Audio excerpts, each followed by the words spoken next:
Semangat pagi teman-teman, ketemu lagi dengan saya Imam Safi di Ngobrol Santai sambil ngopi, tapi kopinya lagi-lagi masih dipesan, jadi kita ngopi virtual aja. Ya, kopinya masih pandemi. Masih pandemi. Jadi banyak tutup. Betul, masih banyak kafe yang tutup. Nah, saya kedatangan tamu, ini teman lama saya, bukan teman lama ya. Dulu mantan peserta inkubator, mantan koci. Dulu mantan koci, bisnisnya rumah makan, tapi gara-gara pandemi tutup juga gitu. Mas Jamel, apa kabar? Alhamdulillah baik. Selalu baik dong. Alhamdulillah. Situasi apapun tetap harus baik, apalagi di situasi pandemi. Betul, sepakat. Nah, lama sekali saya gak ketemu dengan Mas Jamel ini, sekarang jadi chef. Berapa tahun ya? Berapa tahun? Lama sekali kita ketemu. Terakhir itu saya masih kuliah loh, jadi peserta inkubator itu. Sekitar itu kan 2015, 16. Buset. Iya, selama itu kita nggak ketemu. Dan selama itu dirimu menutup warungmu akhirnya gitu. Oh iya, 2017 sih saya tutup. Yang saya waktu tutup. Di itu. Karena permintaan untuk segera meluluskan. Sekarang udah lulus? Sudah dong. Oh, keren dong. Saya dapat 3. Oh, saya sombong ya. Saya dapat 3 gelar malah. Kok bisa? Iya, SH, kemudian sekolah chef, dan ada pendidikan pelatihan profesional sebagai eksportir muda. Kamu ekspor apa? Oh, banyak sih yang saya ekspor. Iya, bilang dong. Makanan dong, yang saat ini apa? yang rutin selama tahun 2020-2021 ya, menjelang 2021 itu ya kecap. Kecap? Oh, kecap. Itu alasannya kenapa saya ada di satu perusahaan kecap itu. Oke. Iya, karena saya staf ekspor di sana. Terus kalau kamu udah nggak di sana, udah nggak ekspor dong? Masih dong, karena sebelum saya masuk ke sana, saya udah ekspor duluan. Kecap juga itu? Kecap juga. Yang mereknya yang sama itu? Oh beda, kalau di sana kan mereknya beda. Mereknya Indostar. Indonesia Star, jadi bintangnya Indonesia kalau di sana. Kalau di sana, kalau yang diekspor sekarang? Ya, sama kecap. Masih. Dan beberapa produk makanan sih sebenarnya, tapi yang sedikit-sedikit. Kalau kecap memang gede sih ya. Memang kontaineran ini juga persiapan mau di Februari ini mau kirim lagi 1 kontainer. Berarti kamu kaya dong sekarang? Iya, kaya itu seperti apa sih? Ya nggak tahu definisi kaya itu seperti apa.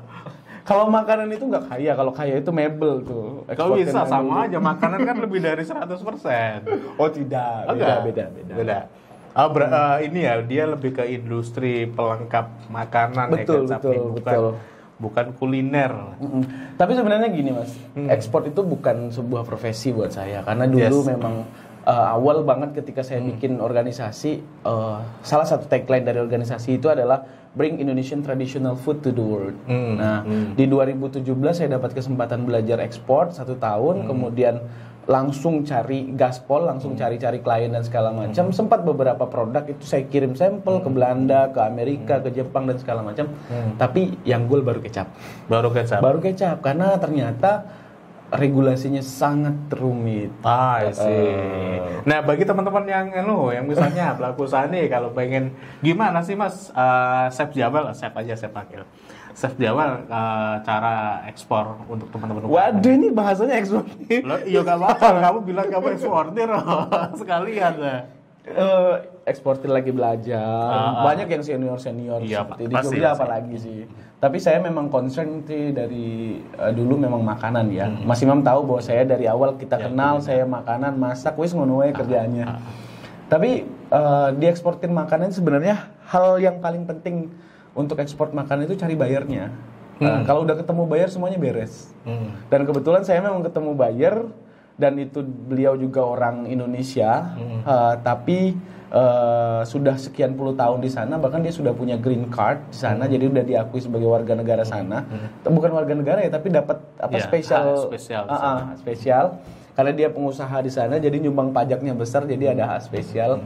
Dan iya dia, ketika dia memberi kepercayaan saya waktu itu 2018, dia mau kerja sama dengan saya. Bahasanya dia adalah, kamu saya kasih hak untuk menjadi manajer pembelian, QC sekaligus ngerangka purchasing buat produk-produknya dia.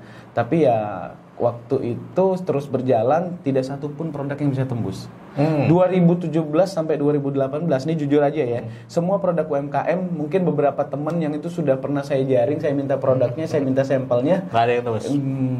Nyampe sana sih, nyampe sampel. Nyampe sampel nyampe sana, tapi ketika dicek segala macam perlengkapannya itu belum siap. Standarisasinya kali. Jadi gini, jadi kalau ekspor itu syaratnya ada 3 cuman, simple banget cuma 3. Legalitas produk, legalitas perusahaan, sama legalitas ekspor importnya. Itu yang paling penting. Itu banyak yang tidak dimiliki sama teman-teman. Dan itu itu banyak. Bahkan kelas-kelas UMKM kita yang besar pun juga sulit ya. Tapi tergantung negara sih sebenarnya. Kalau ke Belanda itu simple. Kalau punya buyer di Belanda, itu Belanda tidak terlalu strict seperti negara-negara lain. Itu simple, very simple kalau Belanda. Ini kemarin saya kirim kecap karena pandemi uji coba, bisa nggak kirim? Bisa. Tapi ternyata sana butuh dokumen apa? Nggak, santai aja. Cuma tak kasih dokumen produk aja, kemudian diurusin sampai sana. Padahal ketika saya ke Spanyol itu banyak banget dokumen yang harus saya urus. Jadi ya kembali lagi ternyata ekspor itu simple, tergantung negaranya. Jadi hal paling penting ya kita paham negaranya sih. Satu paham negaranya, yang kedua bayarnya. Itu bayar yang penting sih. Paling penting ya. Kalau nggak dapet bayar, tahu ininya juga nggak bisa ekspor gitu. Iya benar. Nah, Chef Jawal sekarang selain masak nih, selain ekspor juga apa aktivitas? Banyak sih ya. Saya mungkin terkenalnya tidak jelas kali ya. Iya, nggak karena jelas. orang-orang ya kan. Iya memang saya juga sempat kritik. Soalnya gini, Pak Chef Jawal ini gelarnya chef nih. Ini salah satu produknya nih, tepung bumbu marinasi. Ya. Nah, produknya salah satu produk beliau nih, tepung bumbu. Nah, cuma apa yang nggak jelas? Yang nggak jelas apa juga gitu. Yang apa yang nggak jelas juga gitu. Sebetulnya kamu tuh penyanyi atau tukang masak sebetulnya? Oh iya. Jadi ya mungkin ini di channelnya Mas Imam minta ngomong ya. Jadi gini, saya dari kecil memang orang tua saya itu demokratis. Saya mau ngapain aja silakan. Kesenangan saya di mana aja silakan. Cuman memang 2 hal yang memang dari dulu saya suka. Dimasak sama musik. Kalau di musik, di entertaining, memang saya dulu dari SMA itu sudah aktif. Saya pernah juara nasyid loh ya. Saya pernah buka suaramu. Oh iya, sering dengar dia nyanyi. Saya pernah juara nasyid tingkat provinsi dulu. Nah, itu SMA. Tapi di SMA memang saya juga bikin karya-karya pop gitu. Jujur, lagu yang saya rilis baru-baru ini pas pandemi, itu sebenarnya lagu lama yang saya bikin ketika SMA. Yang gak laku waktu itu? Yang sebenarnya nggak berani. Nggak berani. Bukan gak laku tapi nggak berani. Karena belum ngerasa, belum pantas aja. Belum ilmunya masih kurang aja, jadi nggak berani. Kemudian kalau masak itu sebenarnya kalau buat saya itu adalah pengabdian. Kalau masak, jujur. Saya bisa belajar masak itu karena dari kecil, karena keluarga saya itu saya selalu tinggal sekolahnya dulu sama kakek gitu, sama nenek, jadi di rumah, tidak ke rumah orang tua. Tapi pas satu waktu saya sempat berhenti sekolah, tidak mau sekolah gitu. Jadi di rumah selama setahun, pas itu SD kalau nggak salah, SD ke SMP saya nggak mau sekolah. Nah, cuman di SD SMP itulah, di situ saya dapat motivasi dan punya kesenangan bahwa saya masak itu karena orang tua. Jadi kayak saya ini anak petani, orang tua saya itu ya dulu sih orang tua pengennya kita berpendidikan tinggi ya. Bapak saya cuma bilang bahwa kalau kamu mau bantu kami jangan ke sawah, tapi ya kamu jaga rumah, kamu di rumah, ada adik, kan saya waktu itu masih ada adik kecil, kamu ada adik kecil dirawat, kemudian kami kalau pulang dari sawah itu udah siap makanan. Nah, jadi dari situ bahwa buat saya ketika saya menyentuh dapur dan masak, di situ ada senyum orang tua saya. Makanya dimasakkan dari dulu sampai dengan saat ini memang saya suka masak, suka explore, karena dari dulu saya nggak pernah punya basic, nggak pernah diajarin masak. Tapi ketika saya harus menyajikan makanan ketika orang tua saya istirahat dari sawah, ya itu adalah buat saya kayak kebanggaan tersendiri lah kalau bisa masak. Ya. Makanya saya bilang sampai dengan saat ini masak itu bukan profesi buat saya. Justru masak itu adalah pengabdian. Makanya bagaimana besarnya ketika saya sudah seperti saat ini, saya menjadikan masak itu lebih kepada detailing saya bikin inovasi, produk itu saya bikin, kemudian saya bahkan melatih orang-orang untuk bagaimana bisa berkreasi dengan makanan, ada bahan baku di sekitar itu bisa saya olah kemudian jadi apa dan dia bisa jualan. Itu yang saya lakukan karena pengabdian tadi. Kalau saya bahasanya menjadikan masak itu sebagai profesi, mungkin saya udah kerja di hotel ya. Saya pernah kerja di hotel dan hotel bintang 5 di Jogja. Tapi ternyata hanya bertahan sampai sekian bulan doang. Nggak kuat. Bukan passion saya di sana. Saya mengakui bahwa memang cita-cita sih pengen jadi chef gitu kan.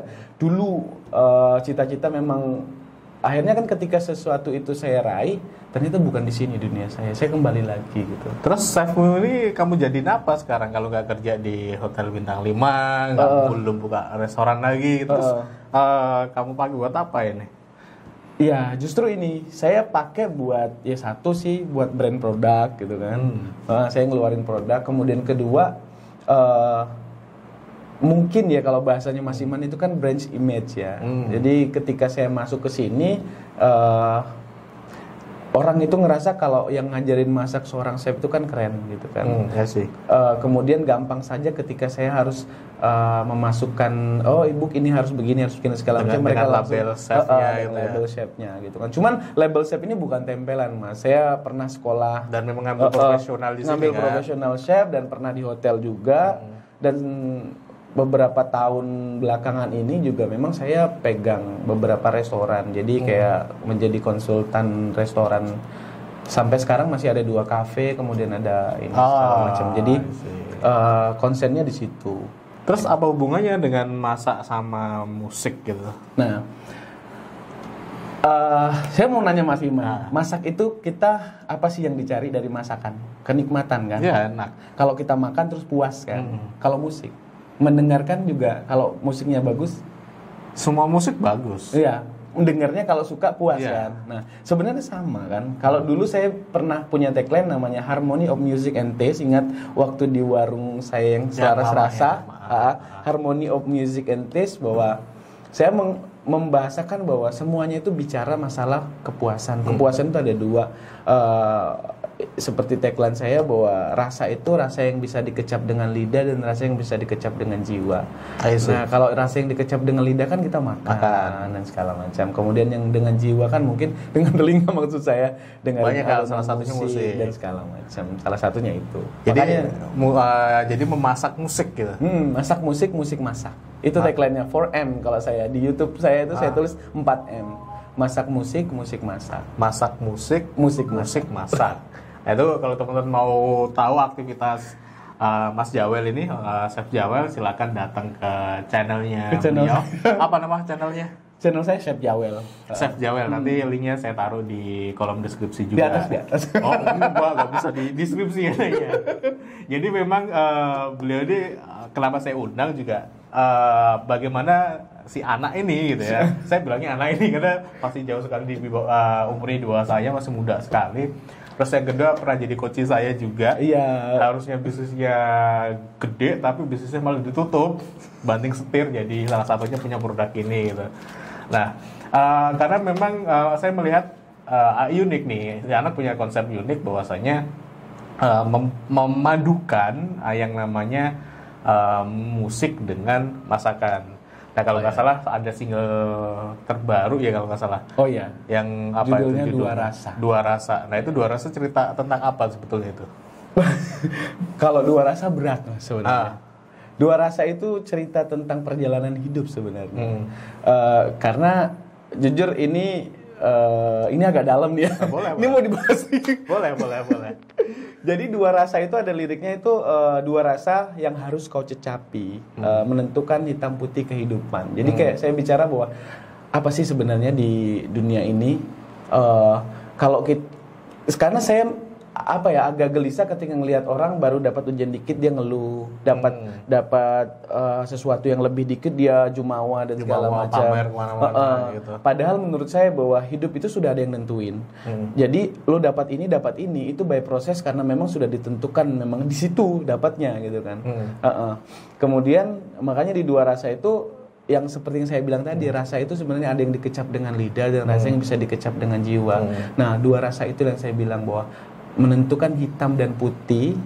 Dan saya tulis juga di sana itu air mengalir atau api menjalar.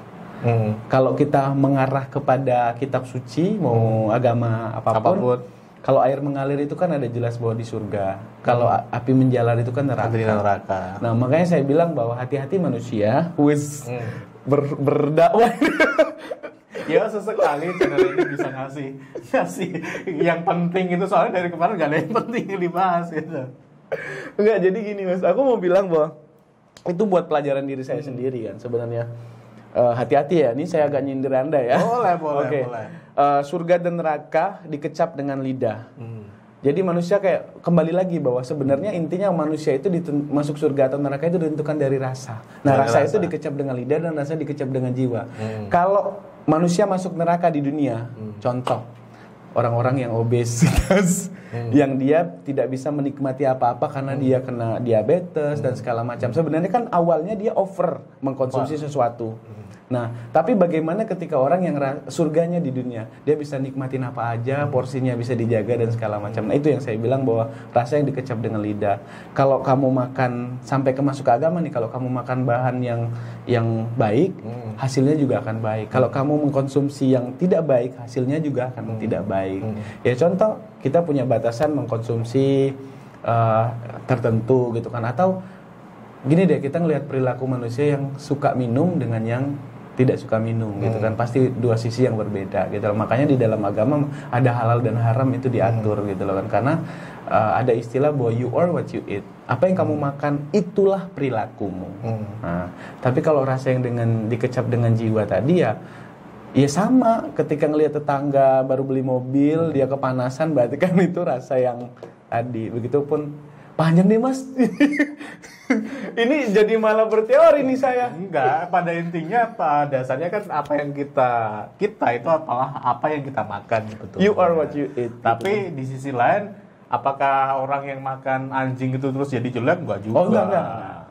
Jadi balik lagi sebetulnya konsumsi is okay, tapi selain konsumsi kalau menurut saya juga jangan jiwanya tadi. Jangan beli. Kalau saya malah justru gini Mas.